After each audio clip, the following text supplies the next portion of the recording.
We'll just pick up in verse 12 and go to the first half of verse 16. From then on, Pilate sought to release him, but the Jews cried out, "If you release this man, you are not Caesar's friend. Everyone who makes himself a king opposes Caesar." So when Pilate heard these words, he brought Jesus out and sat down on the judgment seat at a place called the Stone Pavement, and in Aramaic, Gabbatha. Now it was the day of preparation of the Passover. It was about the 6th hour. He said to the Jews, "Behold your king." They cried out, "Away with him! Away with him! Crucify him!" Pilate said to them, "Shall I crucify your king?" The chief priests answered, "We have no king but Caesar." So he delivered him over to them to be crucified. So we see again that Pilate is still of a mind to release Jesus. Like, he clearly understands that the whole trial that he's been put through, that the accusations brought against him are false, that Jesus is innocent. And Pilate, as we noted in sort of bitter irony, is showing more of a sense of God's justice than the Jews are in bringing Jesus up on these false accusations, and not wanting to be part of that. He multiple times it says that he declared him innocent, that he tried to appease the people in another way. He didn't want to be part of putting an innocent man to death. And we see again that he's where it says he sought to release him, that he still doesn't want to go through with this. He doesn't want this injustice to take place, especially under his own watch. But the Jews, keep pressing him with the statement of, everyone who makes himself a king opposes Caesar. They're appealing to Roman law, saying that, if you let this man go, then you're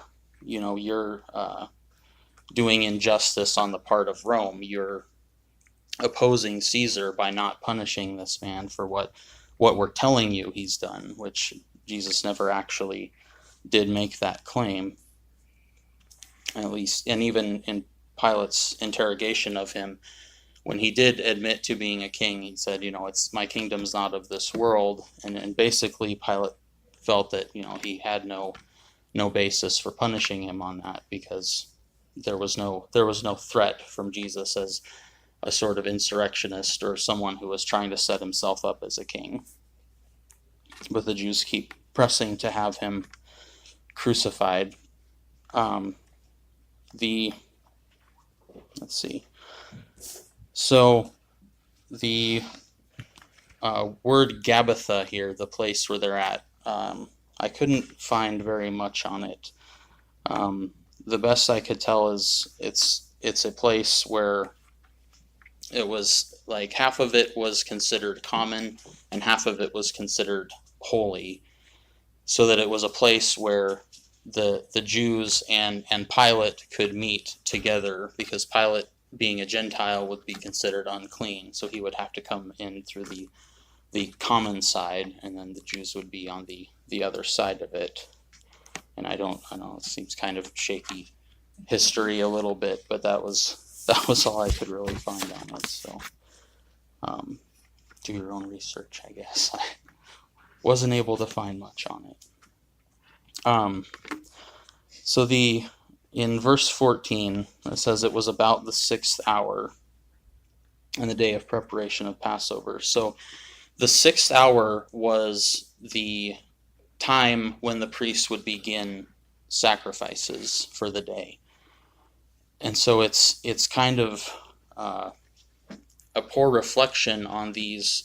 I mean, the people who brought Jesus to Pilate are the chief priests. They're the religious leaders of the Jews, and they're here putting Jesus through this mockery of a trial when they should be at the temple. Like, all the Jews should really be at the temple preparing, bringing their sacrifices. and yet here they are trying to, have Jesus crucified. And we know, looking back, that all of the symbolism there of Jesus being the sacrificial lamb, the Passover lamb, that in a sense they are sacrificing him unknowingly and doing it in an evil way. But just a bit of another twisted detail there of them, missing the actual sacrifices they were supposed to be taking part in at the temple, and then they're here instead perverting justice and bringing Jesus to Pilate. And again just shows that single-mindedness that they have, that wicked drive to just have Jesus dealt with right then and there. I mean, they've dragged him all through the entire night, and now it's the next day, and they've just been constantly trying to get him killed, and already have had him flogged and beaten by the soldiers and humiliated. When they say in verse 15, the chief priests answered, "We have no king but Caesar." So this is a pretty important statement that they make. It goes back to in 1 Samuel chapter 8, where Samuel was the last of the judges that Israel had. And towards the end of his life, the people began to demand a king. They said, "We want to be like the other nations. We want to have a king to rule over us." And Samuel tells them, God is our king.